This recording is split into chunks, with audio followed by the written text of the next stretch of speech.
Bueno, les invito a ir abriendo la Escritura en nuestro estudio de la vida de Elías.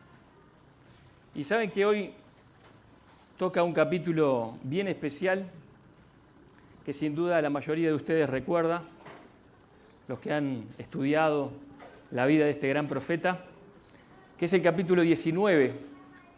Y allí vamos a hablar de un tema que quizás resulte un poquito extraño para estar considerándolo el último día del año.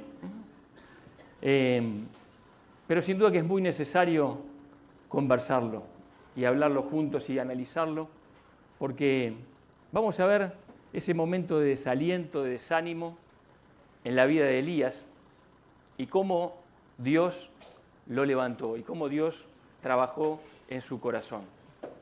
Este capítulo nos va a responder una pregunta que capaz que muchos nos hicimos en algún momento de nuestra vida cristiana, ¿no? ¿Es posible sufrir de desaliento haciendo la voluntad de Dios? ¿Es posible que un hombre o una mujer de Dios, que es instrumento en sus manos, sufra en algún momento el apagón del fuego interior? ¿Que esa brasa se vaya apagando un poco? Y este pasaje nos va a decir que sí es posible, pero vamos a poder considerar también por qué se da o se puede dar una situación como esa. Hay una frase que dice, el mejor de los hombres es tan solo un hombre. Y eso lo vamos a ver en la vida de Elías, porque qué hombre que era Elías, qué siervo que era Elías, pero lo vamos a ver desanimado, desalentado y aún queriendo morirse.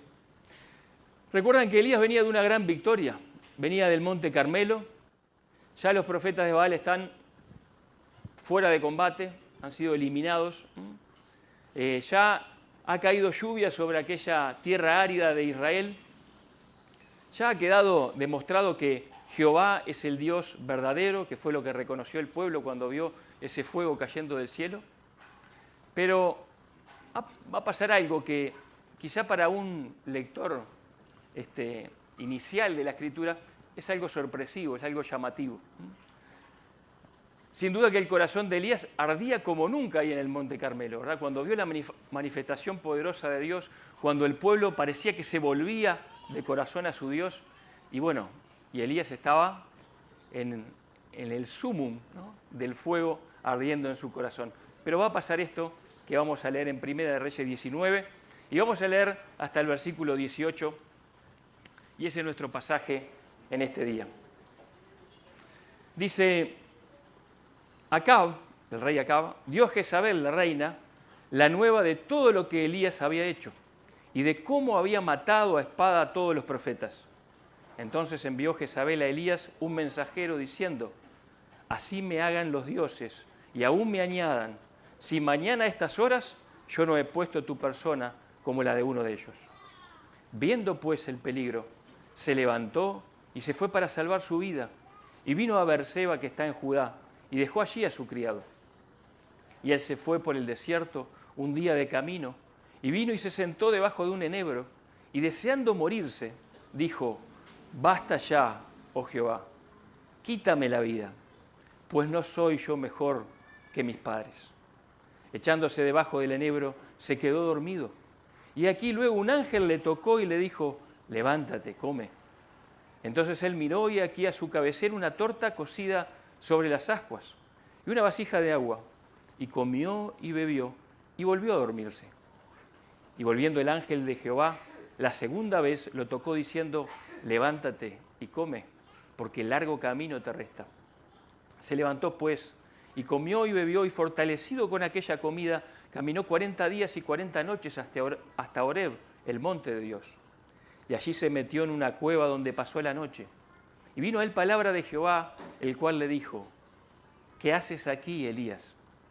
Él respondió, he sentido un vivo celo por Jehová, Dios de los ejércitos, porque los hijos de Israel han dejado tu pacto, han derribado tus altares y han matado a espada a tus profetas, y solo yo he quedado y me buscan para quitarme la vida.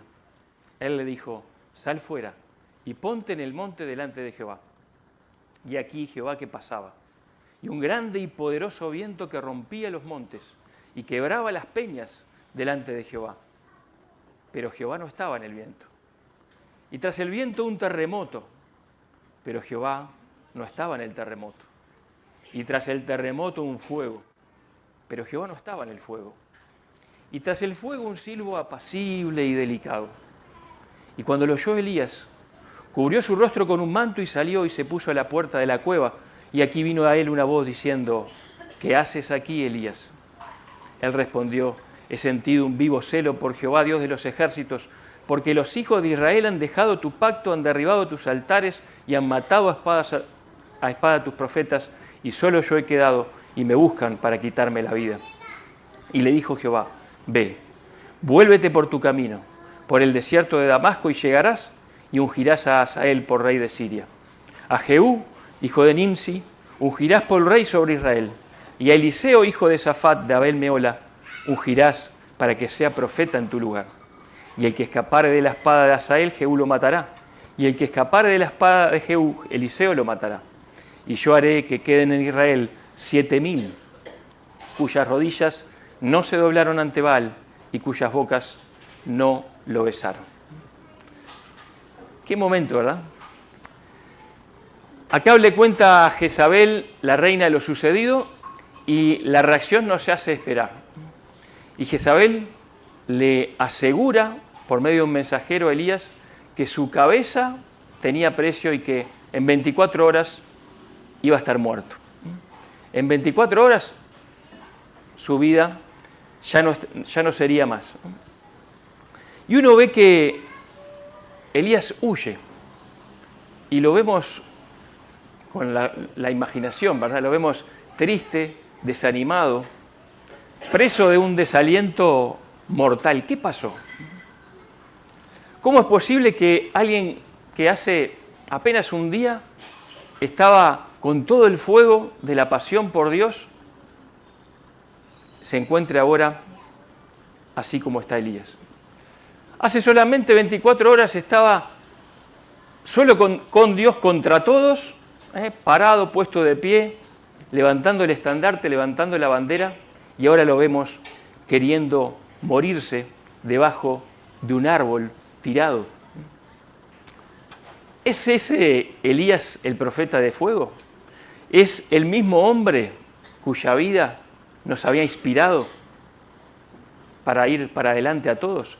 ¿No había cumplido Elías todo lo que Dios le había dicho, todas las instrucciones de Dios? ¿No había sido Elías fiel en todas las cosas? ¿Cómo pues entonces este desaliento tan profundo? Saben, yo le doy gracias a Dios por la sinceridad de su palabra, porque la Biblia no nos habla de superhombres, ni de supermujeres, sino de personas tal como nosotros. Elías era un hombre sujeto a pasiones semejantes a las nuestras, y esta escritura, este pasaje claramente nos lo demuestra. Ahora vamos a analizar qué le pasó a Elías para aprender, para entender cómo es posible que una persona que está haciendo la voluntad de Dios, y le remarco eso, hermanos, que está haciendo la voluntad de Dios, caiga en este desaliento. Sabemos que el desaliento, el desánimo puede ocurrir también por errar el blanco, por pecar, ¿verdad? Por tomar malas decisiones en nuestra vida. Y eso nos puede traer tristeza profunda a la vida, depresión y ganas de querer morir. Sin duda que eso le puede pasar a un hijo de Dios. Cuando erra el blanco, cuando toma malas decisiones. Y la solución de eso la sabemos, ¿verdad? Decía el salmista, mientras callé, se envejecieron mis huesos en mi gemir todo el día. Pero después, cuando confesó sus pecados, sus transgresiones al Señor, el Señor lo perdona, lo limpia, lo restaura y sigue para adelante. Ahora, esa no era la situación de Elías. Elías había hecho cumplidamente la voluntad de Dios. A toda costa, ¿verdad? Hasta este momento lo había hecho. Ahora, ¿qué pasó entonces? Tenemos que mirarlo en el mismo texto. Y lo primero que me llama la atención es lo que dice el versículo 3. Dice, viendo pues el peligro. Viendo pues el peligro. La amenaza de Jezabel era real, ¿verdad? Esto no era algo para asustarlo. Esto iba con juramento incluso. Y ella tenía el poder y la decisión firme de hacerlo. Él sabía que esto iba en serio. Y Elías ve el peligro. Y eso es un detalle no menor que nos dice la palabra de Dios. Él sopesó la amenaza que estaba recibiendo contra la debilidad de su vida. Y la chance de morir era real. Y él se enfocó en eso y por eso huyó. Ahora, ¿ustedes creen que no era posible que Dios lo protegiera? ¿Qué había cambiado entre el Dios poderoso y Elías? Nada, ¿verdad? Por lo menos nada de parte de Dios. Pero Elías dejó de mirar al Dios que le cuidaba y empezó a mirar al peligro que le amenazaba. ¿Le hacen acordar alguna situación de la Escritura del Nuevo Testamento? ¿Se acuerdan de Pedro caminando sobre las aguas? Y Jesús le dijo, vení nomás, ¿no? Y Pedro se bajó de la barca y empezó a caminar. Y mientras miró a Jesús no había ningún problema, pero después empezó a mirar y a considerar las olas, el viento, todo aquello que era tan amenazante, y para abajo, se hundió. Y tuvo que hacer esa oración tan cortita y contundente, Señor, sálvame. Y el Señor lo salvó. Pero fue cuando sacó sus ojos del Señor y empezó a mirar las circunstancias que él se hundió. Y acá empezó a pasar lo mismo con Elías. Sin duda que este es el primer y principal factor que lo llevó a tan importante desaliento.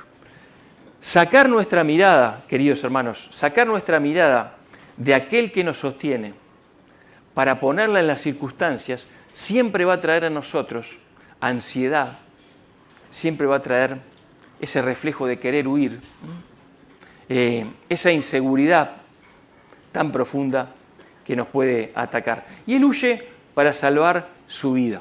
No considera en ese momento que su vida estaba totalmente en las manos de Dios, ¿verdad? Después en otro pasaje más adelante vamos a ver que le mandaron a Elías en cierto momento varias comandos de soldados y el fuego de Dios cayó sobre esos soldados y no se lo pudieron llevar hasta que Dios quiso. O sea, Dios claro que lo podía proteger. Su vida estaba en sus manos, pero en este momento él no lo consideró. ¿Saben? Había un misionero que decía que era inmortal hasta que cumpliera la voluntad de Dios para su vida, hasta que terminara la misión que Dios le había encomendado, ¿no? Juan Patton era. Y creo que es un pensamiento muy fuerte que nosotros podemos tener también. ¿Se acuerdan de las palabras del Señor? El Señor nos mandó no temer a los hombres. Dice el Señor, no teman a los que matan el cuerpo, mas el alma no pueden matar. Teman más bien a aquel que puede destruir el alma y el cuerpo en el infierno. No se venden 2 pajarillos por un cuarto, con todo, ni uno de ellos cae a tierra sin vuestro Padre, pues aún vuestros cabellos están todos contados. Así que no temáis, más valéis vosotros que muchos pajarillos. Y esto el Señor se los hizo en el contexto de enviarlos a la obra.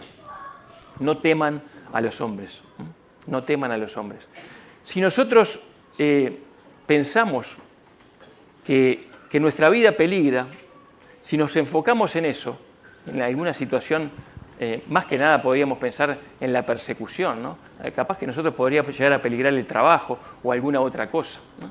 Pero cuando un creyente se está enfocando en el peligro que está sufriendo, en la amenaza, podríamos decir que va a ser presa fácil del desaliento.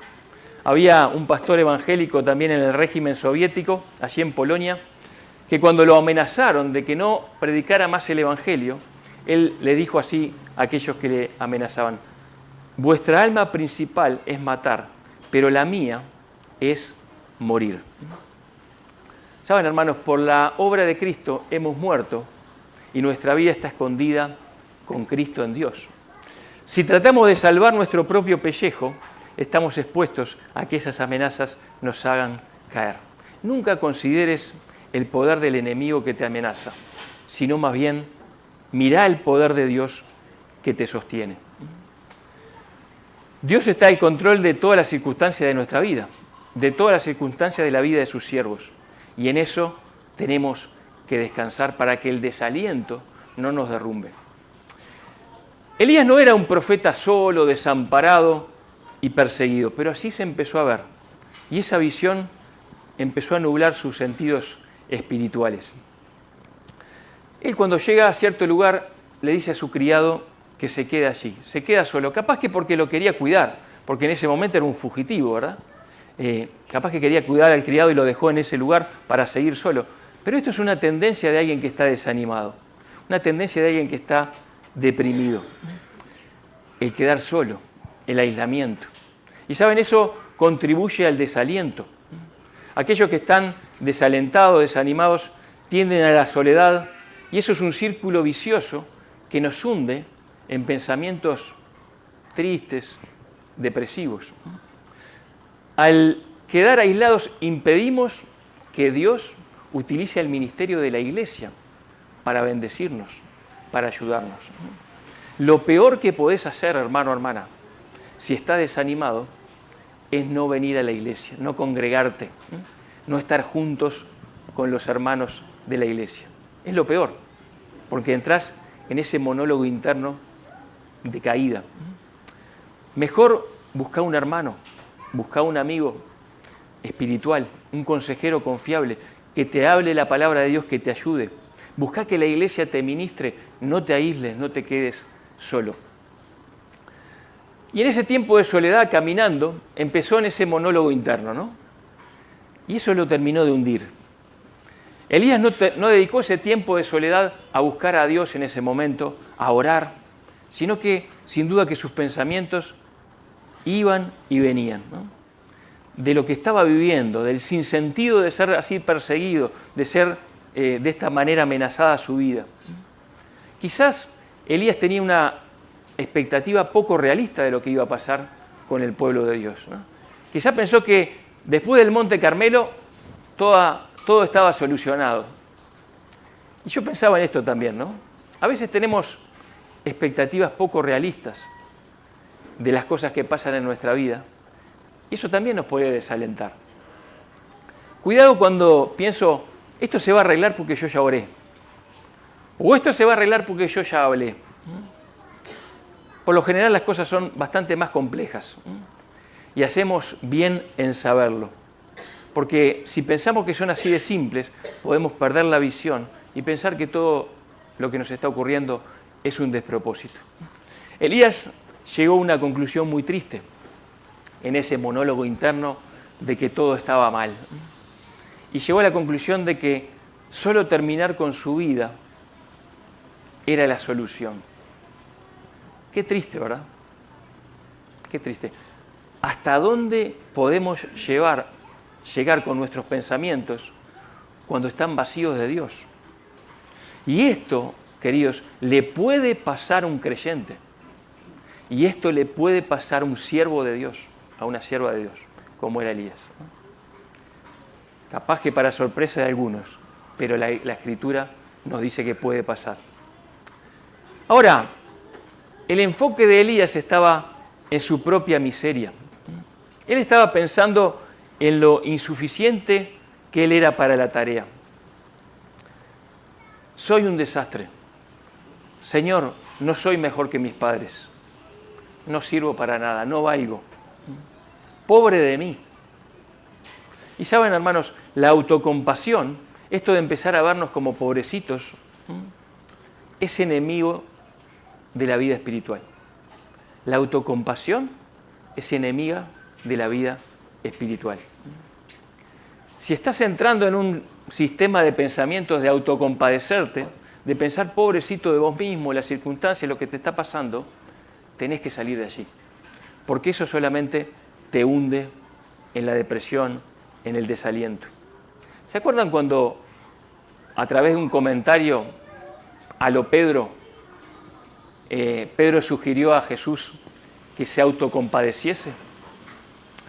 Jesús, ten cuidado de ti, que de ninguna manera esto te acontezca. ¿Cómo vas a ir a morir? ¿Cómo vas a ir a entregarte en manos de aquellos que quieren hacerte daño?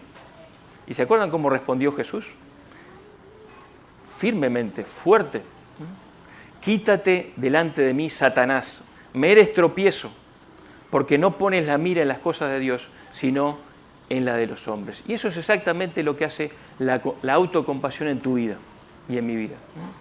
Nos saca de la perspectiva de Dios y nos enfoca en nosotros mismos.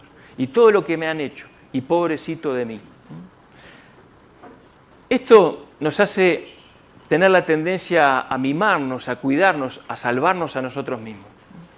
Y saben, si Jesucristo hubiese seguido esa sugerencia, hubiese hecho esa propuesta de Pedro, no habría salvación, ¿verdad?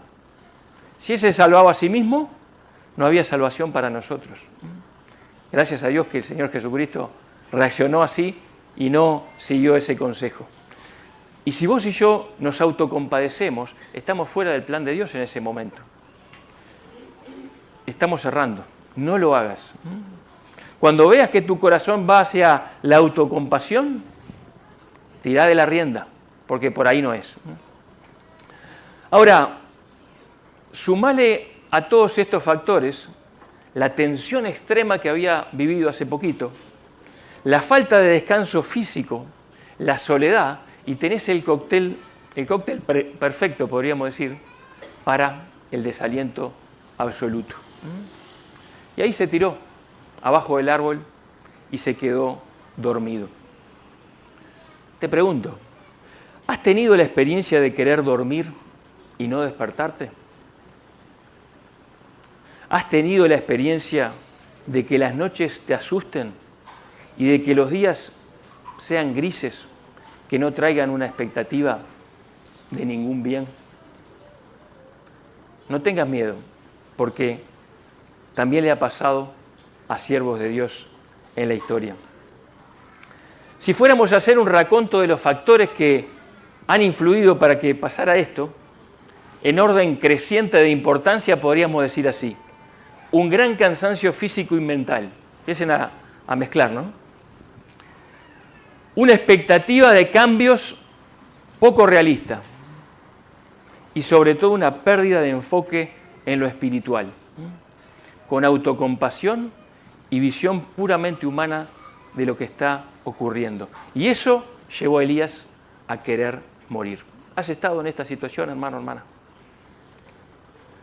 Esto te va a llevar a verte solo, verte como una víctima, yo solo he quedado, ver tus miserias, tus insuficiencias, no soy mejor que mis padres, y a querer huir de la situación. Y saben, de las situaciones se puede huir realmente o virtualmente. Se puede huir a través de las pantallas, se puede huir a través de los vicios, de las sustancias. Te va a llevar a estar inactivo, echado, pasivo, y aún a desear morir y acabar con todo esto. Tremendo, ¿no? Pero todo esto que le pasó es producto, como decíamos, de un enfoque equivocado de la vida. A ver la vida solamente debajo del sol, con su vanidad de vanidades.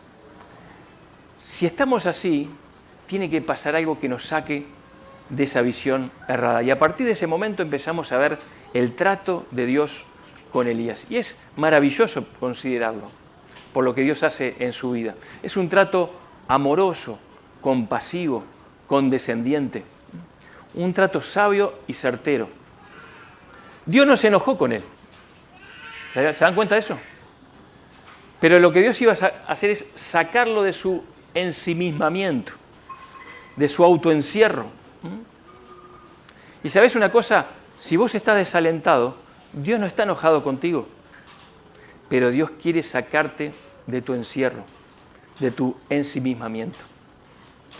Lo primero que hizo Dios fue enviarle un ángel. También este ángel de Jehová podríamos decir que es el mismo Dios, ¿verdad? Porque así lo entendemos como una manifestación preencarnada del Señor Jesucristo. Los ángeles también están presentes en la vida de los creyentes, y son, ministran la vida del pueblo de Dios y de los creyentes. Dice el Salmo 91, porque has puesto a Jehová, que es mi esperanza, el Altísimo, por tu habitación, no te sobrevendrá mal, ni plaga tocará tu morada, pues a sus ángeles mandará cerca de ti, que te guarden en todos tus caminos. Y esto le estaba pasando a Elías. Él había sido fiel y estaba allí el ángel cuidándolo. Este ángel apareció para una cosa, para que Elías supiera que Dios seguía cuidando de él. Que Dios seguía cuidando de él. Y le trajo alimento para que supiera que él, las necesidades de él, seguían estando delante de Dios, como habían estado hasta este momento. Era como Dios diciendo: hey, Elías, acá estoy, no me fui. Sigo estando, sigo aquí contigo. Qué hermoso es encontrarnos con esa palabra, ¿verdad? Cuando estamos mal, desanimados. Estoy acá, no me fui, estoy al lado tuyo. Ya con eso nos anima. Pero lo que más necesitamos cuando estamos desalentados es, sin duda, la presencia de Dios. Disfrutar, palpar la presencia de Dios. Y Dios le trae comida especialmente horneada para él. ¿Vieron? Era como algo caserito del cielo. Horneado allí en el cielo, ¿no? Digo, acá está, ¿no? Es para vos, y agua. Y saben, el pan del cielo es Cristo, ¿verdad? Y el agua de vida es Cristo. Y en Cristo estamos completos y estamos saciados. Lo que pasa es que a veces no nos alimentamos de Él como debiéramos, no bebemos de Él como debiéramos. Su palabra está especialmente horneada para ti cada día. Abrimos nuestra boca y Él la llena. No solamente vivimos de pan, sino de su palabra. Y sin duda que también lo otro que necesitamos cuando estamos desalentados es su palabra. Primero su presencia, pero también su palabra. No un poco de su palabra, sino mucho, ¿verdad? No un poco de su presencia, sino un trato intensivo. Y ahí dice que Elías come de aquella comida y ocurre un milagro, ¿no? Fortalecido por aquella comida, dice, camina 40 días y 40 noches, milagrosamente. ¿Para qué? Para tener un encuentro personal con Dios, a solas. Ahora sí, ya sus pensamientos en ese caminar, yo creo que eran otros. No seguía en ese monólogo interno. Él se iba a encontrar con Dios. Dios le dijo: el largo camino te resta, me quiero encontrar contigo. Lo que nosotros necesitamos cuando estamos desenfocados es más de Dios y menos de nosotros mismos. Pensar menos en mí y más en Dios. Buscar a Dios con alma sedienta. Y ese monte donde de alguna manera Dios lo estaba llevando, no era cualquier monte, ¿verdad? El monte Horeb, el monte Sinaí, es el monte que tenía mucha historia. Allí fue donde Dios se manifestó con poder a su pueblo y les dio su ley. Allí es donde Dios les había llamado a ser un pueblo distinto a los otros pueblos. Y allí, sin duda que eso lo tenía que hacer recordar la historia de Dios. ¿Saben? En el Salmo 77, Asaf dice así: ¿desechará el Señor para siempre? ¿No volverá a sernos propicio?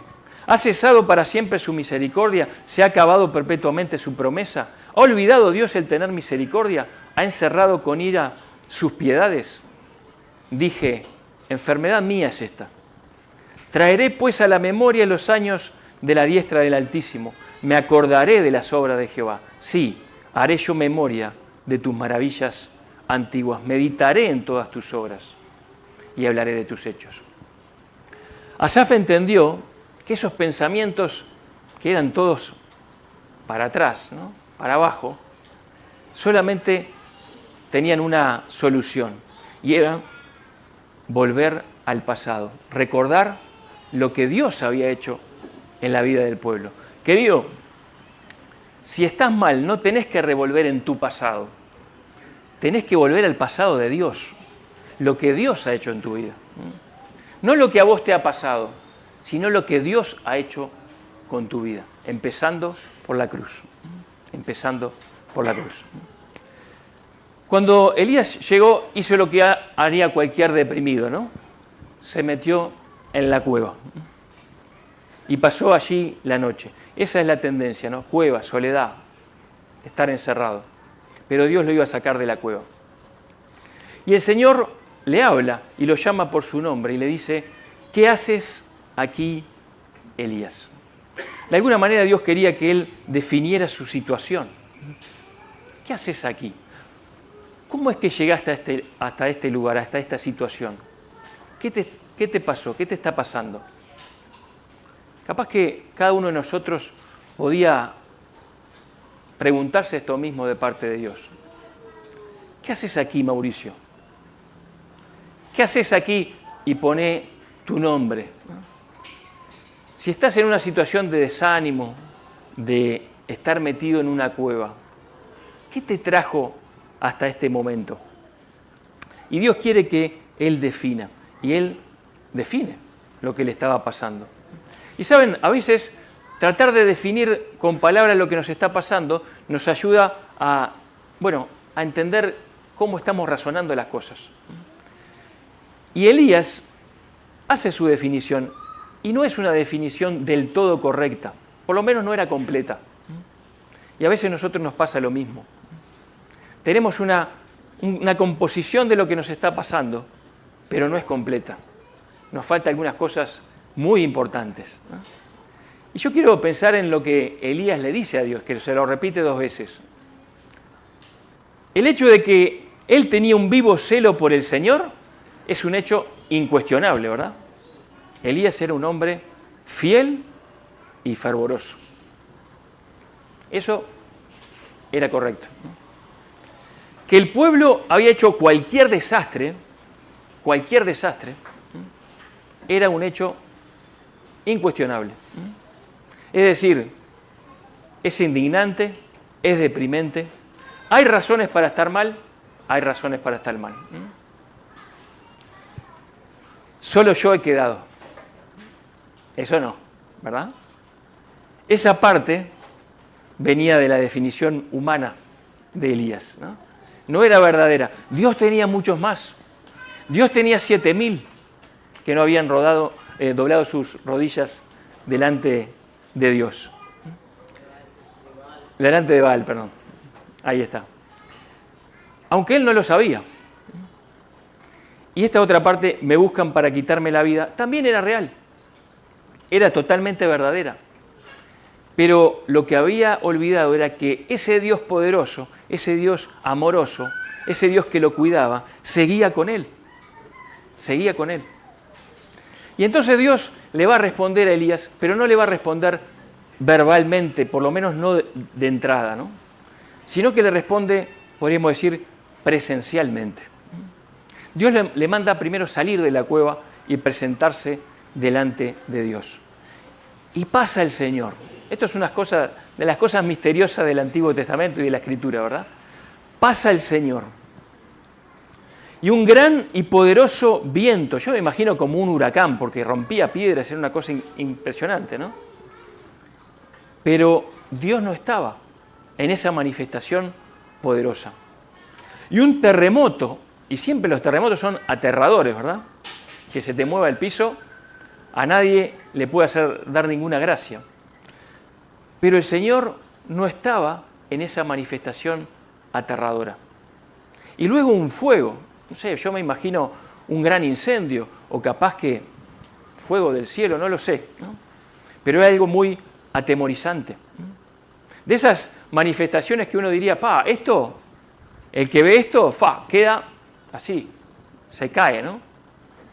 Pero dice, Dios no estaba ahí.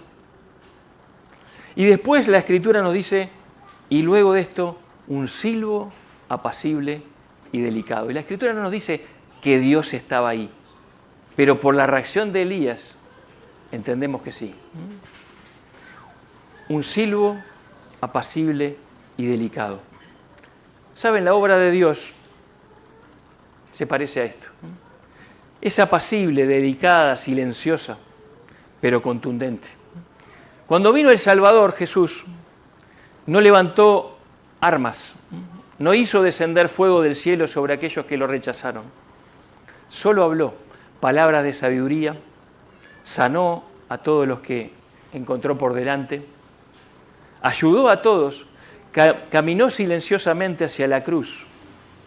Su obra fue como dijo el profeta Isaías en el capítulo 42, no gritará ni alzará su voz, ni la hará oír en las calles, No quebrará la caña cascada, ni apagará el pábilo que humeare. Por medio de la verdad traerá justicia. Una obra apacible, pero qué contundente, ¿verdad?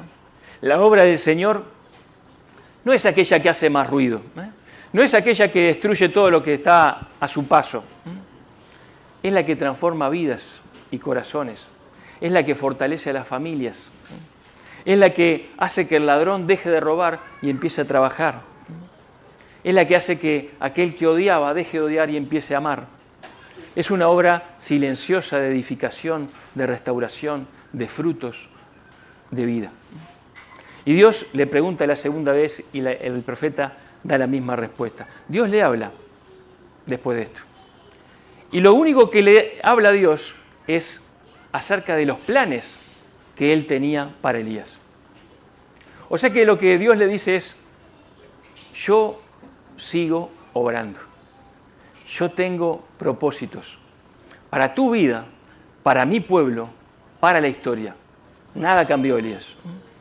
Y lo que nosotros necesitamos cuando estamos desalentados es esta visión, los propósitos de Dios. Y cuando Dios le habla de muchas maneras, o hay muchos mensajes, podemos decir, encriptados en lo que Dios le dice. Vos vas a ungir al próximo rey de Israel.